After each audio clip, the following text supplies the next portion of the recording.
Okay, the first subject that we're going to focus on is actually to discuss how our body change as we age. And this one shows you that, oops, let me get the right thing. As we age, our brain and physical structure and ability all change. Hold on, this. Wait.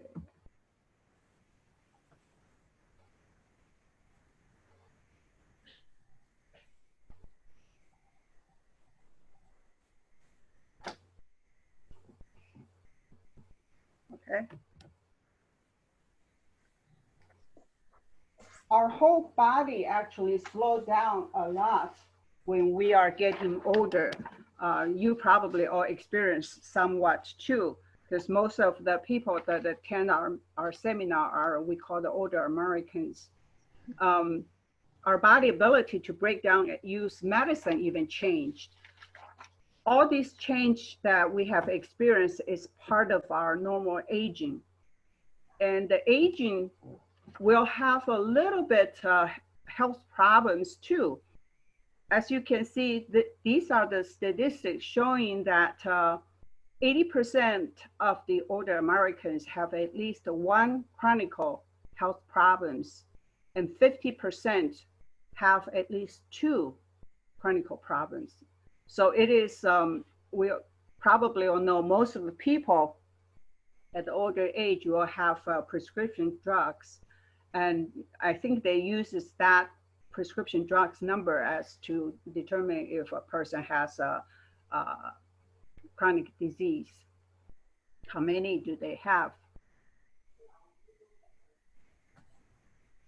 And the health problems that require medicines, and some of these medicines will interact with each other in a harmful way. So when you have a prescription drug, it is very important so you know what you have and why are you taking these. The medicines that can interact with food or supplements, any natural products also, alcohol, and even with another health conditions. These interactions are causing a lot of problems. Some of these medicines and interacts that can affect our brain function as well. That's very important that we know what we're taking and make sure that you have a list of all the medicines that you're taking. Some reactions to the medicines can affect our cognition, your ability to think, to understand, the plan, the remembrance issue. Cognitive reactions or side effects can include confusion, memory loss, hallucination, and delusion. Some people mistake cognitive side effect as a form of dementia, like Alzheimer's disease. This is where we will focus on what are the normal course of aging, the forgetfulness, and versus what actually dementia is. So not because you take medication, you lost certain cognitive ability, then you think that you have a dementia. So hopefully this will help you to distinguish the differences. In the US Institute of Medicine, that they have a list of group of drugs that can harm an older adult's cognition. The first one on the list, antihistamine. I think a lot of people taking that because of the different allergies that we have.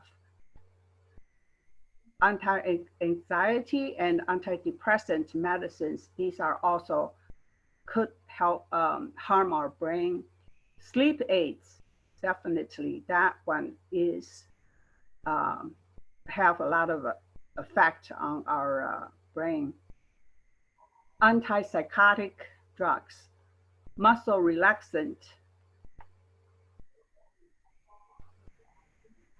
antimuscarinics to promote the control of urination. that also has a effect on the brain. Antispasmodics for relieve the cramps in the stomach, intestines, and bladders. All these medications, if you take any of them, you may have to take it because of some disorder or some disease. But talk to your doctor if you taking any of the medication on this list. If there's any other alternative that you think the side effect is better than harming your brain, then your physician may be able to switch to different medications. Just be alert that these are the one on the list. There may be others that's not showing on this list yet. Just be very careful what you're taking and ask your doctor all the effects of what you're taking.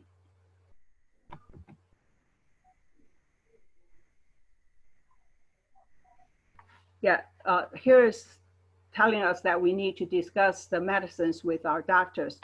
I think most of the GP these days, when you go visit them, they will ask you to give them the list of all medications that you are currently taking. And all these medications, they have to make sure that there are no interaction between them. And not just medication, also any supplement. I think like even multivitamins or calcium that you're taking, all these supplements that you have to give that to the doctor as well. For example, I personally have hypothyroidism. I have to take the Levoxel medication every day. And it says that you're not supposed to take calcium within 4 hours after taking that medication. So these are the things that you absolutely have to know, even though calcium is just over-the-counter supplement. But because it will, the hypothyroidism medication will interfere with it. If you take within the 4 hours of taking that thyroid pills, then the calcium is not going to get absorbed into your system. So these are the things you have to discuss with your physician of all medications, supplements, even some of the natural herb that you're taking. Just be careful. Some of the herb actually has been using as a natural food supplement, and it could interact with your medication. So the best way is to know all of these and write it down. Every time you talk to your physician, you visit, have a regular checkup, make sure that they have the up-to-date information of all the things that you've been taking as supplements.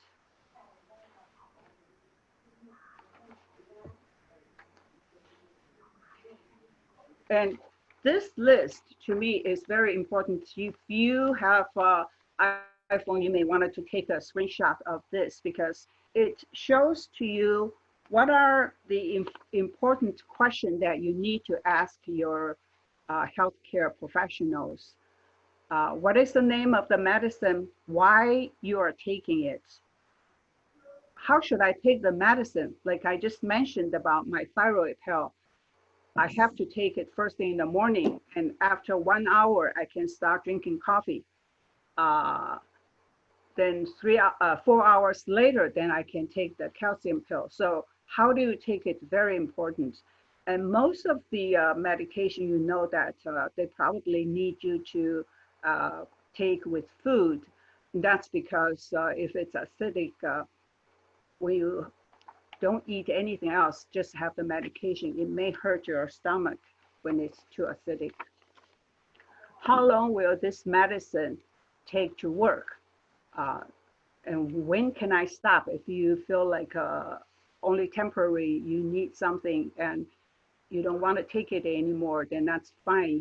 You should know roughly how long you would take that. Does this medicine has any side effects? on my body or brain? So ask that question. Could this medicine affect my cognition? How can I protect myself against that? Can I safely mix this medicine with the remedies of vitamins and others? I think we all know that you take any kind of medication, you're not supposed to drink alcoholic beverage, right? Because alcohol is also another chemical. It's like a medicine, it's a chemical.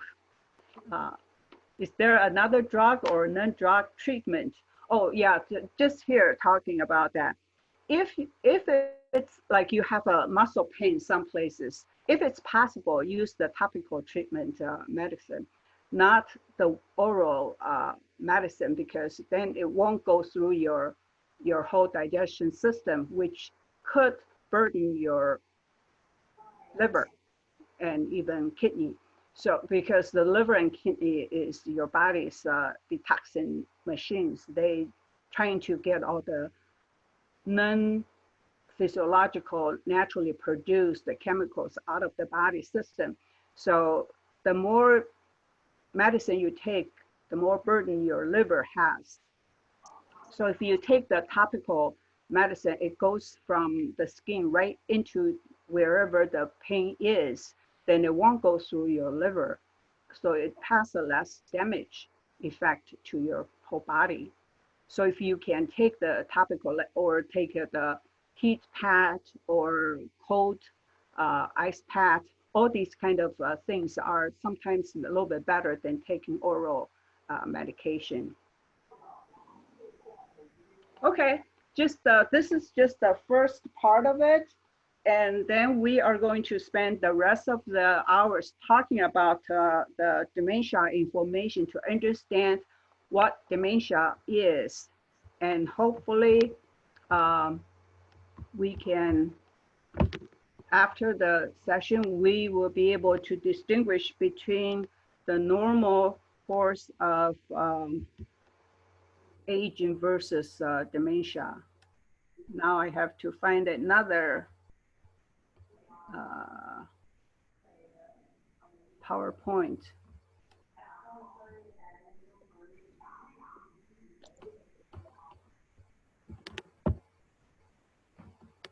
I hope this is the good one.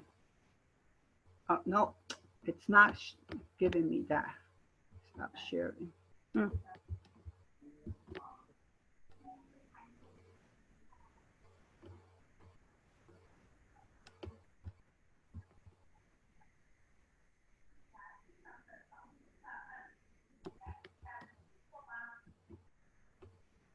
Oh, good.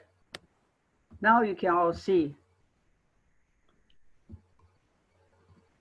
Okay, here's the dementia PowerPoint that we're gonna go through. Our program initially was to train the caregivers of dementia patients. So we have very extensive information on the dementia, especially for Alzheimer's disease. We have a lot of those, but just dementia in general. So this set of PowerPoint was initially set up for that, but it's general enough that we can learn quite a bit from this slide. This is just acknowledged for all these programs and whoever involved in this PowerPoint development. There's a Savvy Caregiver program with the University of Minnesota, and also the Alzheimer Caregiving Resources. They're all participating in this development. Okay, let's see. Almost everyone knows someone with dementia. These are the common connections: our friends, our family, our co-workers, neighbors, and community. We probably somewhere meet someone that has dementia.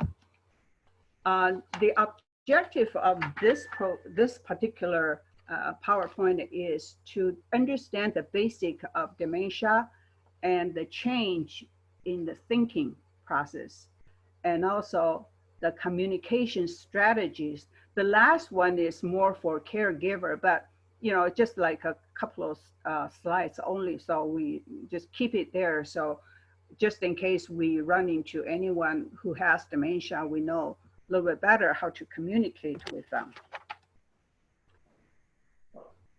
This is interesting slides to learn a little bit about our brain.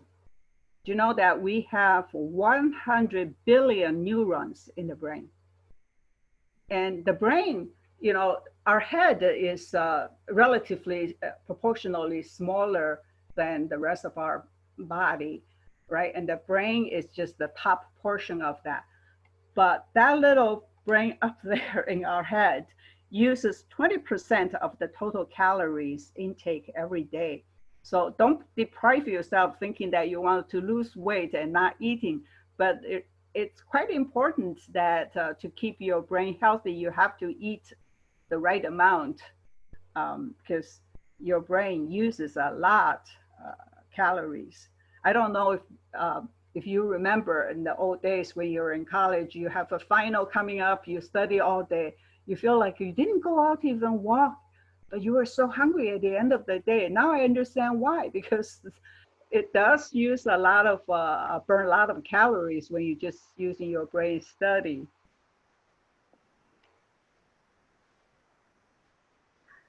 The brain's like the rest of our body, it changes also. The brain always working. Even when we sleep, our brain doesn't stop. It's better to be there because it still functions, our breathing, our heartbeat and everything too, right? So age-related change, the brain, like everything else, it changes with age. Aging can slow mental skills, needing more time is not dementia, because I can't remember what I ate last night. I wasn't paying attention to start with. I have very bad memory in these kind of things. I have hard time thinking of that too, but that's not a problem. So don't be so worried when you can't recall a name or what I wore yesterday and things like that. We forget names and misplace things. Where's my key? Where did I put it? How did I came in yesterday after I parked the car? All these kind of things, that's just part of the normal aging. So don't be too concerned because you forget a little bit things. We just need a little bit more time. So slow down sometimes will give us a better memory.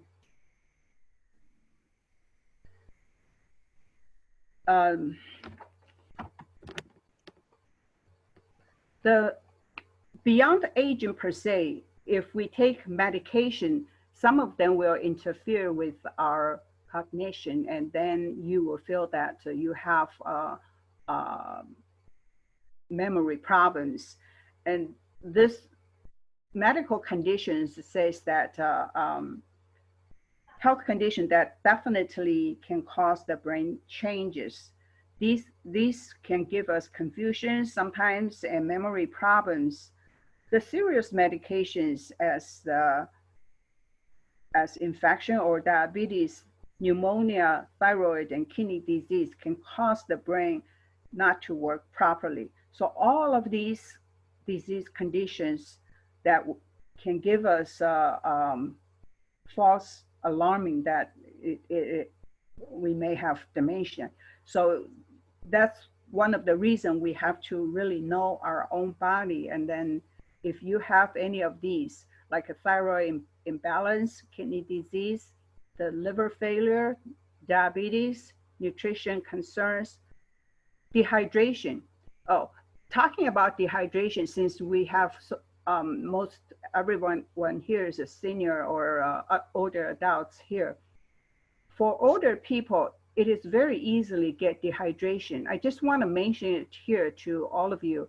Dehydration is not just drinking a lot of fluid can do.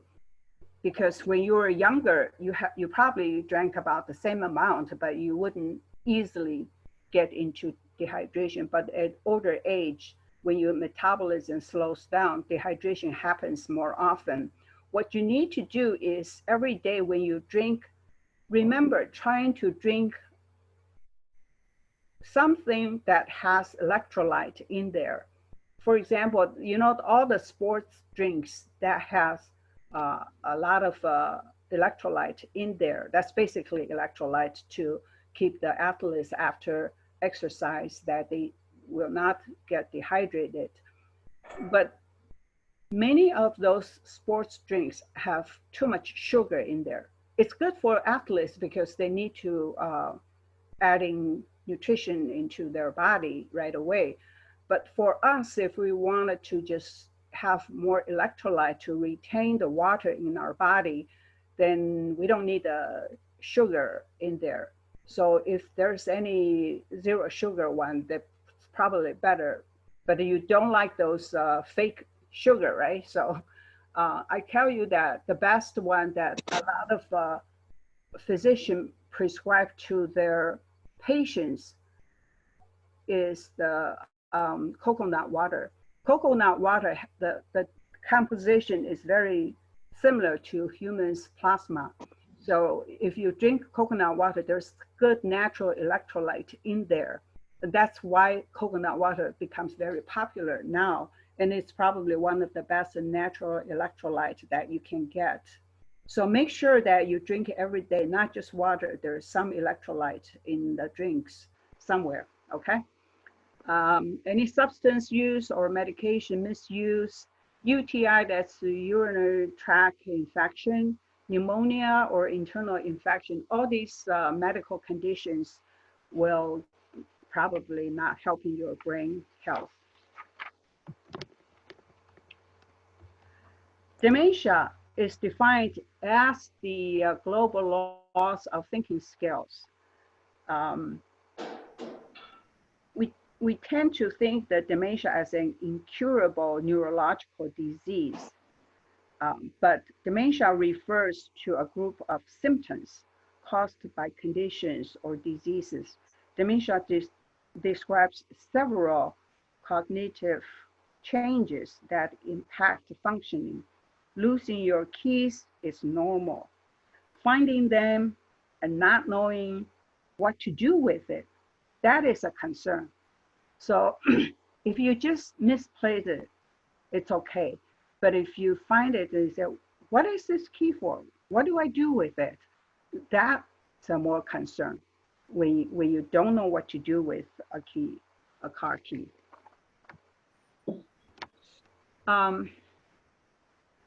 Here's a partial list of the causes of dementia.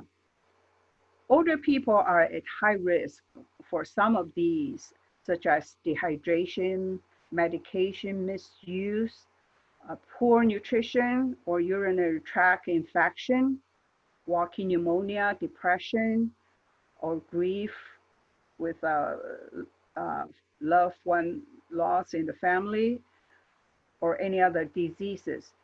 It's important to rule out treatable conditions like infections or vitamin deficiencies, because all these deficiencies could give you temporary dementia-looking symptoms, but it may not be the true dementia because they change your brain reaction a little bit. So you thought that you may have dementia, but it may not be. People with kidney diseases or untreated Lyme disease and other conditions that impair the body functions will often show signs of this dementia. And you have confusion, memory loss, or impaired some physical functions. The older people with untreated diseases such as pneumonia or depression or metabolic diseases often exhibit signs of dementia. The metabolic diseases is like diabetes or high cholesterol, hypertension, all these kind of metabolic related disease. It makes it more vulnerable to the confused states. It is very important that persons exhibiting signs of dementia are assessed by a physician. The diagnosis is only as good as the evaluation done. So you will find that even experienced physicians sometimes have problems trying to diagnose dementia. But all these depression and Parkinson's disease, Parkinson's disease in the beginning, it's not a brain-related dementia, but because it's a neurological disease for Parkinson's disease, it's mainly from the brain part, neurological disease from the brain, heavily on the brain side, and people eventually will have the Parkinson's disease, will eventually have the dementia. All these disease that we are seeing here, we have a chance to talk about them a little bit later. Here's a slide to show you the aging change versus the Alzheimer's disease. Our Alzheimer's disease is just one form of dementia. This is just a comparison if you wanted to know what's the normal aging brain change versus Alzheimer's disease. Like we know that normal aging is just everything slows down. Alzheimer's disease, you actually have the neurons, your neural cells actually being damaged. So it's different. The normal aging process, the brain cells are stable but function slower. For Alzheimer's disease, the disease process causes extreme loss of brain cells. Actually, your brain cell just die. It dies too fast because any damaged neurons, your body immune system will remove that out of your body. So you lose all those brain cells. The aging change occurs in everybody, but varies due to the individual factors. Look at this is on the right-hand side for Alzheimer's disease. It affects 10% of the older American. Before I saw this PowerPoint, I didn't know it's 10%. That's pretty high for the prevalence rate among the older people. And the aging process is gradually, sometimes good, sometimes bad. You have better days, you have worse days. But for Alzheimer's disease, it only goes down. The decline is progressively and gets severe and worse in the later stage. The more common neurological diseases are listed here. As you know that in medical research, we really know our body not that well. I mean, basic things, for the past 300 years, we have learned a lot, and the medical development has improved a lot, but we still have so many things that we don't understand. Our brain is one of them. But so far, these are the neurological disease that we know of. The Alzheimer's disease, multivascular dementias, which is the one that actually get deposit from a stroke, okay? Lewy body dementia, frontotemporal dementia. And most of the cases you will find that it's actually not just one, and it's multiple different kinds. The Lewy body dementia is probably the most tame dementias, which means the patients will have lesser drastic change in the behavior. It's the most subtle and quiet. The patients is just like very quietly, just not saying things and gets less and less active.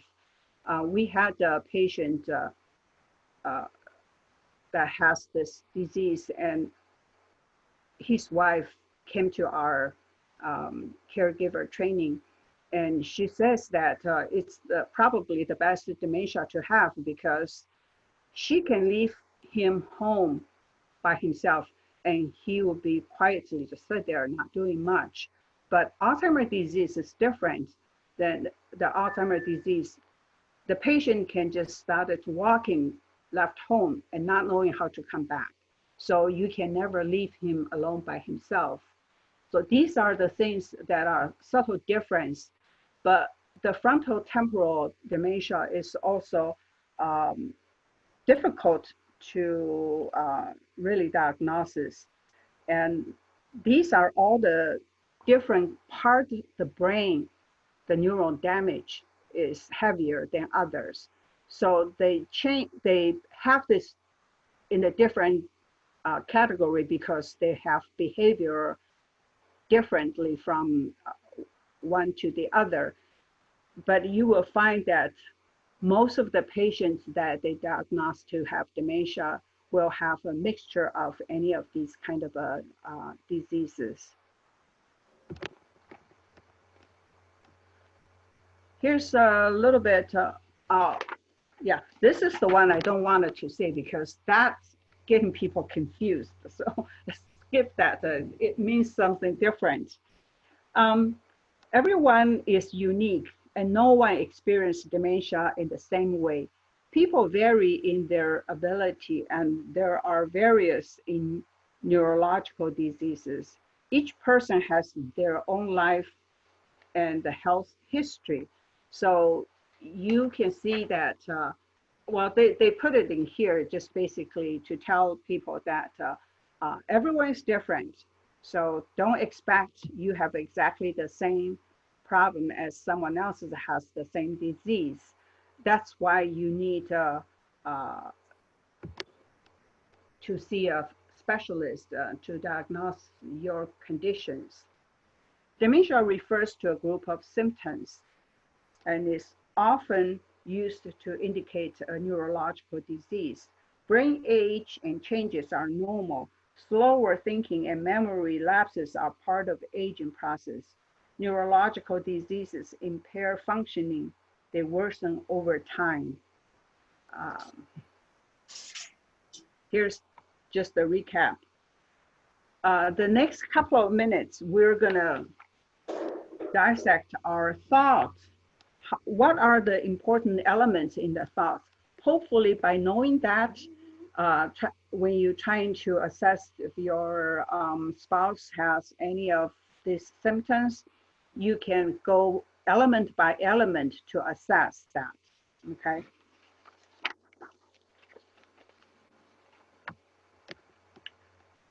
Here is the important elements of our thoughts. Starting from the 10 o'clock, there is memory. Let's start with memory because we all know that memory is the most things that we are worried about.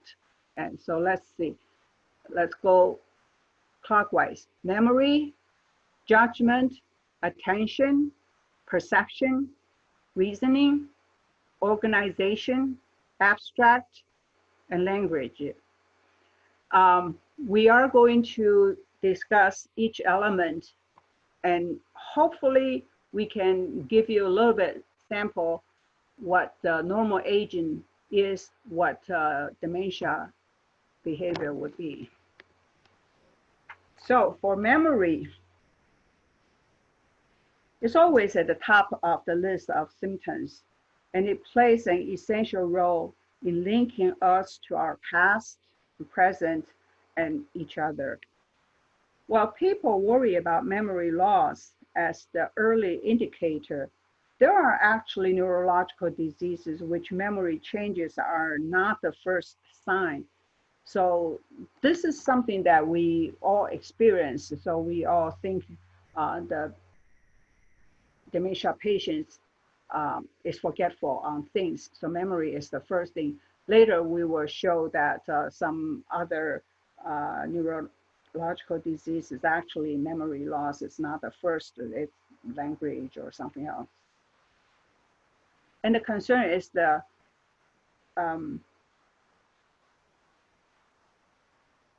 important fact or events that will be forgotten, and person unable to reliably report an event. Words or names and facts may be difficult to recall, and learning new skills is difficult, almost sometimes impossible. One of the things as we age, try not to think, oh, I'm too old to learn things. You should try to learn every day something new, because keep your brain sharpened. Reasoning. Reasoning is problem solving. We make connections between the thoughts and the objects or events and actions. Reasoning links actions to consequences. The concerns that we have for people who cannot reasoning is unable to connect objects to actions. For example, they don't remember that red light means stop. That's very dangerous if they're still driving, right? The problem solving becomes more difficult as time goes by. The person will not think about cause and effect. Behavior becomes more random and self-centered.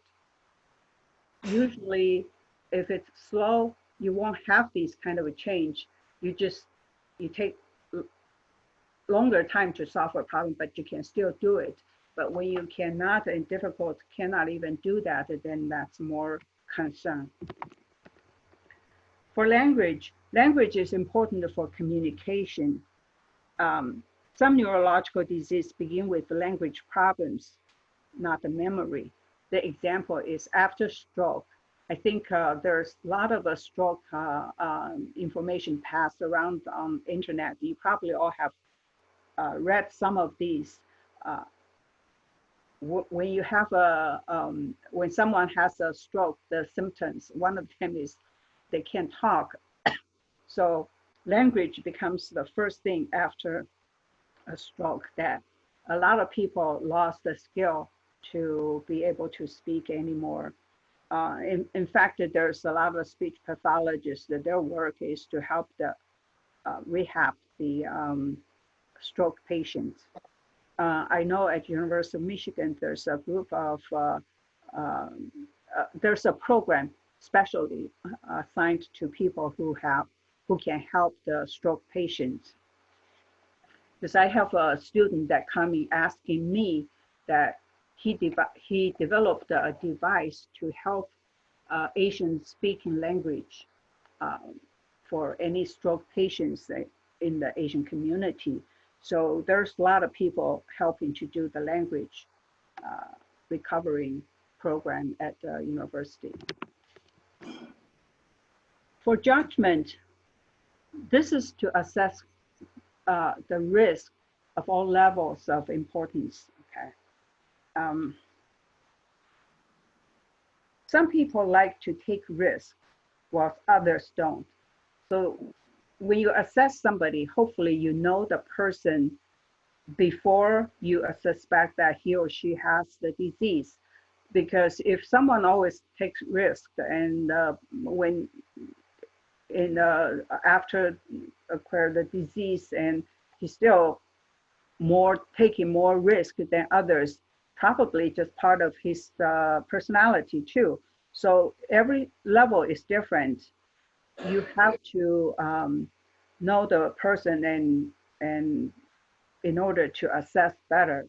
But that's not always the case because the physician doesn't know.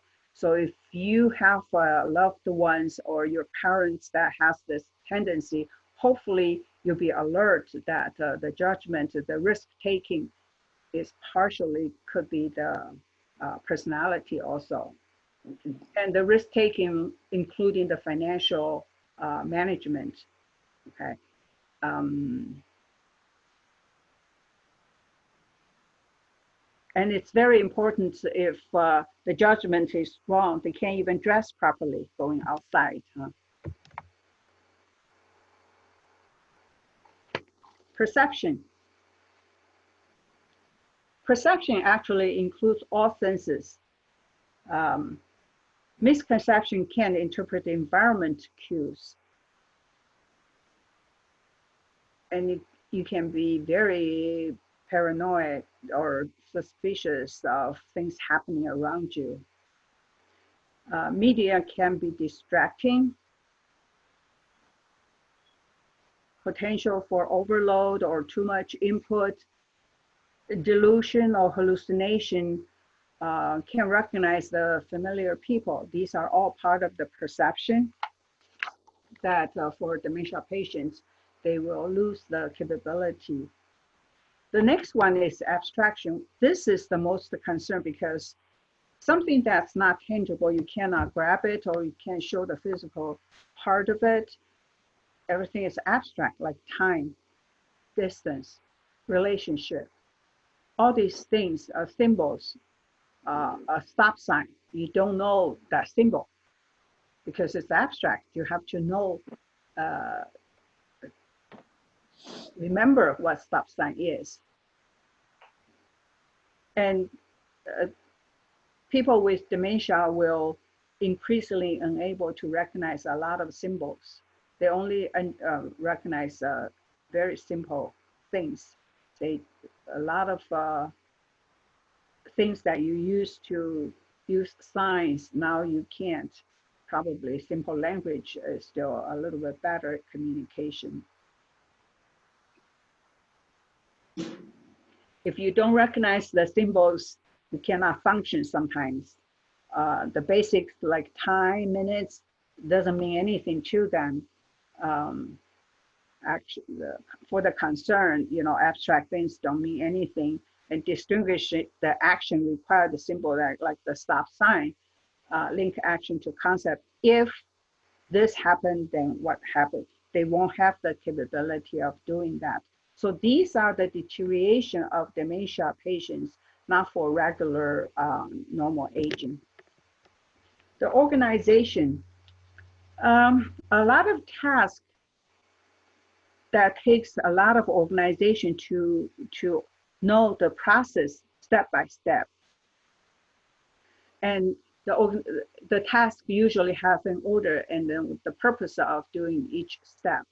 But if you don't have the organizational skill, then you don't understand why do you have to do certain things. I remember in the pictures we saw the Alzheimer's disease patients, the early stage, give them a few pieces of bread and some mayonnaise and ham and cheese. They can put a sandwich together. But at the older time, when the task is too complicated, you have to put the mayonnaise on the bread first. They won't remember that.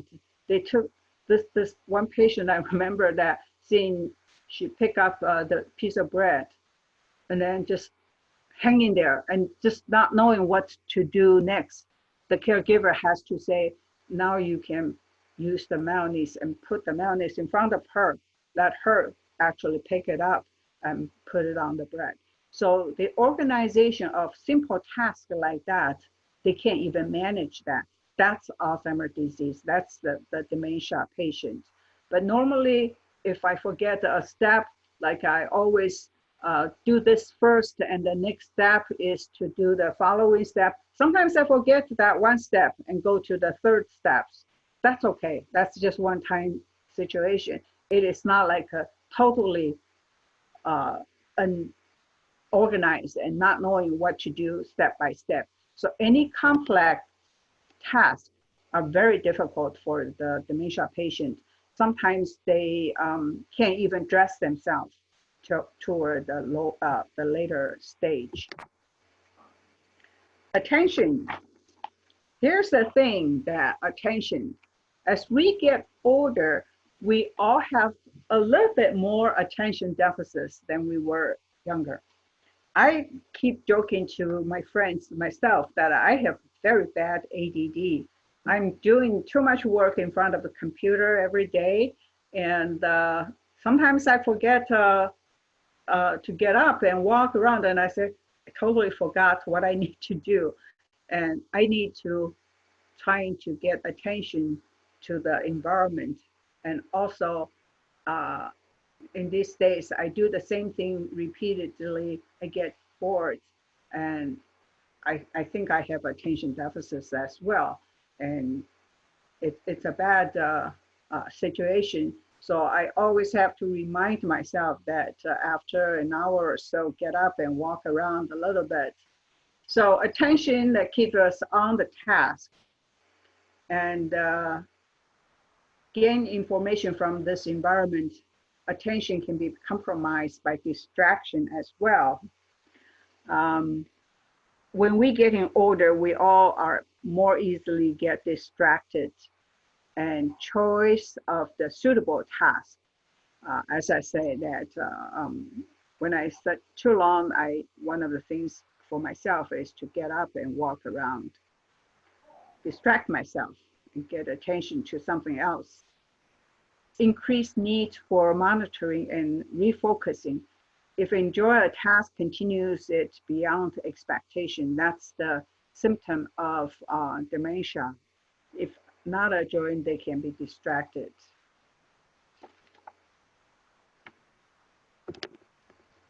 Okay, observation is important. Look for changes in people. Watch for signs of distress in situations, anxiety in familiar settings, comfort among families, and uncharacteristic changes in behavior. These symptoms are indicators of underlying causes. They don't mean a diagnosis of dementia, but if they impair the person's ability to function, they could be indicators for an underlying condition that deserve medical attention. So you, if you at a certain age with your spouse together, you should observe each other, make sure that there's no unusual change happening. Normal aging slowly, gradually only, but for dementia, it's only declining, getting worse and worse. Just a little bit, last few slides is telling us if we meet someone that has dementia or Alzheimer's disease, how do we communicate with them? This actually, because it's originally for the dementia caregiver training. That's why we have this few slides for communication, but it's only like 2-3, so we can easily go over that. Very important that you have to have calm voice and remove distractions. Come from the front, not from behind. Be careful, they get distracted, and you're coming from front, from the back, you may get hurt because the patient may have all of a sudden realized that and physically hurting you. You have to talk to the patient at the head level, looking for signs of any distress for that patient. Offer your open hand if they want to touch or guide, if that's acceptable. We don't need to go into the communication too much. I think these are the basically things. Yeah, our time is also up. Yeah, this is the slides to show you from the dementia part. That's the whole presentation.